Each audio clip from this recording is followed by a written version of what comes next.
Channel. So समर vacation start झालेत आणि शरण्याला पण 1 मे पासून सुट्ट्या लागल्यात. सो मी, शरण्या आणि राघव आम्ही सगळेजण आलो आहे नाशिकला. नाशिक माझं माहेर आहे आणि इथे सगळेजण म्हणजे मम्मी पप्पा काका काकी असं आमचं एक छान जॉईंट फॅमिली आहे. आणि माहेर म्हटलं की मग वेगवेगळे पदार्थ छान मस्त चमचमीत मेनू असतातच. सो आज एक माझे काका छान एक मेनू बनवणार आहे आणि तो कुठला मेनू बनवणार आहे हे तुमच्यासाठी पण म्हटलं चला आता तुमच्यासोबत पण शेअर करू. एखादी रेसिपी म्हटली की ती रेसिपी सगळ्या लेडीज त्या रेसिपी बनवण्यामध्ये अगदी स्पेशल असतात, त्यांची स्पेशालिटी असते ती.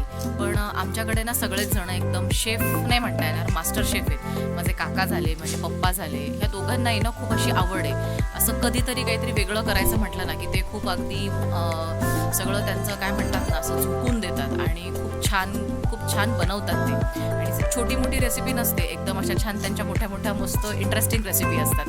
आणि जेव्हा आम्ही त्या टेस्ट करतो ना तेव्हा असं वाटतं की अरे वा, ह्या अगदी कोणीतरी प्रोफेशनल किंवा ज्या आपली आई झाली किंवा कुठल्याही लेडीज झाल्या त्यांनी बनवल्या असं वाटतं. पण त्या दोघांना इतका इंटरेस्ट आहे असं काही वेगळं करण्यामध्ये. सो जेव्हा पण मी माहेरी येते ना तेव्हा त्यांचे असे छान मेनू ठरलेले असतात किंवा त्यांच्या छान रेसिपी ठरलेल्या असतात. मग आमच्या पण फरमाईश असतात की आलं की आज हे करायचं ते करायचं. सो काका आज करणार होते. मी त्यांना इन्सिस्ट केलं की एक रेसिपी माझ्या ब्लॉगसाठी पण तुम्ही दाखवा की जेणेकरून माझे पण जे व्ह्युअर्स असतील ते पण तुमची रेसिपी बघतील आणि जे कोणी नॉनव्हेज लवर आहे त्यांनी ते नक्की ट्राय करतील. सो चला आता आपण वळूया रेसिपीकडे. नमस्कार. आज मी तुम्हाला माझी राजाभाऊ स्पेशल मटन मसालेदार खिमा, चटपटा आणि झटपट होणारा. खूप जणांना झटपट होणारा खिमा करता येत नाही, त्याच्याकरता मी ही रेसिपी करत आहे. तर तुम्ही बघा मी कशी करतो. तर हे नंतर मला सुचलं की आपण व्हिडिओ बनवून पाठवावं, सगळ्यांना तो करता यावा. पण आधी याच्यातली पहिली प्रोसिजर मी केली आहे ती फक्त सांगतो तुम्हाला. हे बघा, हा मटन खिमा 350 ग्रॅम आहे. मी याच्यामध्ये मटन खिमा पहिले सुरुवातीला खूप दोन पाण्याने धुवून घेतला, स्वच्छ धुवून घेतला आणि नंतर हा एका कढईत काढून घेतला. त्याच्यामध्ये मी 1 चमचा म्हणजे थोडक्यात 5-6 मिरच्या कुटून घेतल्या, त्या कुटून ह्यात टाकल्या. त्याच्यानंतर 2 चमचे आलं लसूण पेस्ट, 1 चमचा मीठ म्हणजे जो आपला मीठ चवीनुसार ते टाकलेलं आहे. आणि ह्यामध्ये मी हे पूर्ण कालवून याच्यात मॅरिनेशनसाठी 1 तास ठेवला. 1 तास ठेवल्यानंतर हा आता आपल्याला रेसिपीला तयार झालेला आहे. त्याच्यात कलेजीचे पीस पण आहेत. म्हणजे हा जो खिमा होणार आहे हा खिमा कलेजी विथ कलेजी चटपटा खिमा. ओके, आता आपण स्टार्ट करू जरा. हा 350 ग्रॅम खिम्याला तुम्ही 2 कांदे घ्यायचे, उभे चिरायचे मस्त आणि त्याचे हे असे लाल असं बनवून घ्यायचं. कारण ह्याच्यात आपल्याला हे याच्यामुळे खरी टेस्ट येणार आहे. खिमा जो आहे आपला, याच्यात दही सुद्धा टाकलं बरं, सॉरी मी तुम्हाला सांगायचं विसरून गेलो. यात 100 ग्रॅम दही सुद्धा आहे. ते नंतर मॅरिनेशन करतो. आता हे जे ना हे नंतर केलं. ओके, आता ह्याच्याबरोबर आहे मी जे घेतलेलं आहे त्याच्यात आहे 10-12 लवंगा, 10-12 तुमचे काळे मिरे, ही दालचिनी, जावित्री, 7-8 तुमचे हिरवी वेलची, मसाला वेलची, परत आणि हे खसखस आणि खोबऱ्याचे पीसेस. हे आता मसाला वेलची परत झालं, खसखस झालं, परत दालचिनी आली आणि खोबरं. हे खोबरं जे आहे हे खोबरं वाळलेलं खोबरं आहे. म्हणजे आपलं सुकं खोबरं जे असतं त्याचे मी पीसेस बनवून घेतलेले.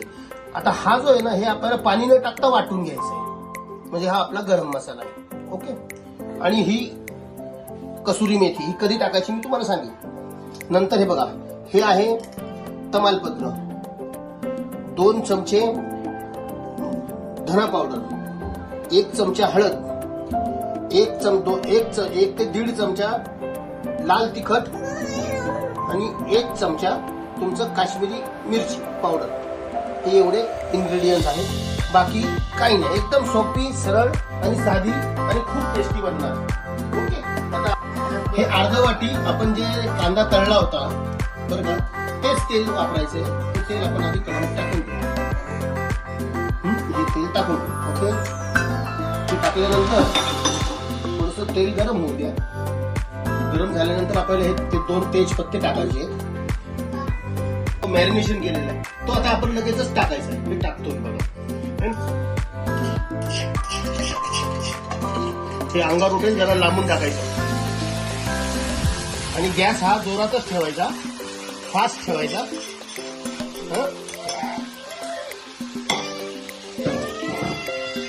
दह्यामधलं पाणी आणि तुमच्या खिम्यामधलं पाणी हे सुटणार आहे. हे सुटू द्यायचं. याला कम्प्लीट असं तुम्ही हे करत राहायचं, परतत राहायचं. तुम्ही जेवढं त्याला परताल तेवढी टेस्ट खिम्याला चांगली येते. त्याच्यामध्ये जे तेल आतमध्ये घुसून आणि त्यातलं जे पाणी आहे दह्यामधलं आणि खिम्यामधलं ते पाणी निघेल. आणि गॅस हा जोरातच ठेवायचा, फास्टच ठेवायचा, फास्ट फ्लेमवरती ठेवायचा. फास्ट फ्लेमवरती जो आपण त्याच्यावरती पूर्ण हलवून घेतला. आता बघा कसा हा जो आहे ना खिमा हा मोकळा सुट्टा व्हायला लागला आहे ना. आता याच्यानंतर हा जो आपण कांदा घेतलेला आहे, फ्राय केलेला हा कांदा मी हाताने जरा क्रश करून घेतला. हा कांदा याच्यात टाकायचा. याने खरी टेस्ट येणार आहे खिम्याला. ओके, हा कांदा मी घेतला आहे 2 मोठे कांदे ते तेलावरती फ्राय करून घेतले. कांदा जो आपला आपण बारीक क्रश केलेला हा याच्यात टाकून चांगला हलवून घ्यायचा, परतून घ्यायचं चांगलं ते किंवा त्याच्यामध्ये असा एकजीव व्हायला पाहिजे है ना. आता काही जण झटपट होण्यासाठी काय करतात, हे सगळं कुकरमध्ये टाकतात आणि झटपट करतात. पण तसं न करता तुम्ही अशा अल्युमिनियमच्या कढईत केला तर तो थोडा वेळ लागतो. म्हणजे जो झटपट म्हणतो आपण त्याच्यामध्ये थोडा वेळ लागतो, पण चवदार किंवा काश्मीरी मिरची, 2 चमचे धना पावडर आणि 1 चमचा हळद, 1 चमचा हळद हे टाकायची. हे टाकूनच घ्यायची डायरेक्ट, काय प्रॉब्लेम आहे ना.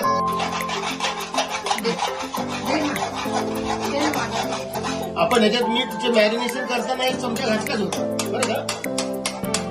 आता ह्या स्टेजला आपल्याला अर्धा ग्लास पाणी टाकायचं. अर्धा ग्लास आपल्याला पाणी, अर्धा ग्लास म्हणण्यापेक्षा थोडासा अर्धा ग्लास पेक्षा कमी.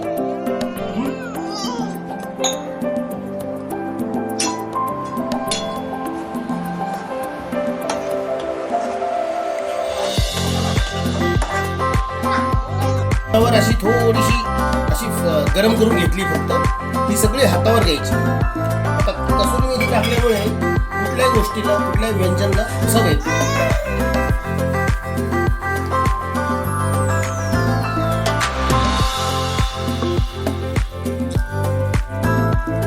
जेव्हा मेथी स्वस्त असते ना, तर ही सगळी आपल्या घरी तयार केलेली कसुरी मेथी.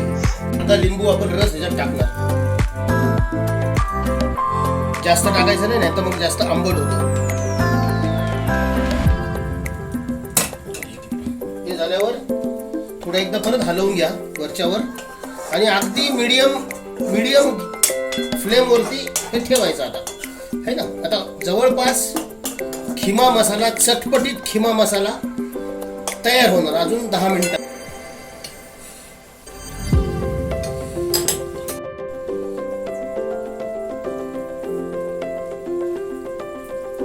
आता हे परत याला 5 मिनिटं ठेवून द्यायचं. होणारा मटन कलेजी खिमा हा कशाबरोबरही खा तुम्ही. नान बरोबर खा, भाकरी बरोबर खा, चपाती बरोबर खा. हा राजा भाऊ स्पेशल मटन कलेजी खिमा, चटपटी, एकदम तेज, एकदम भारी.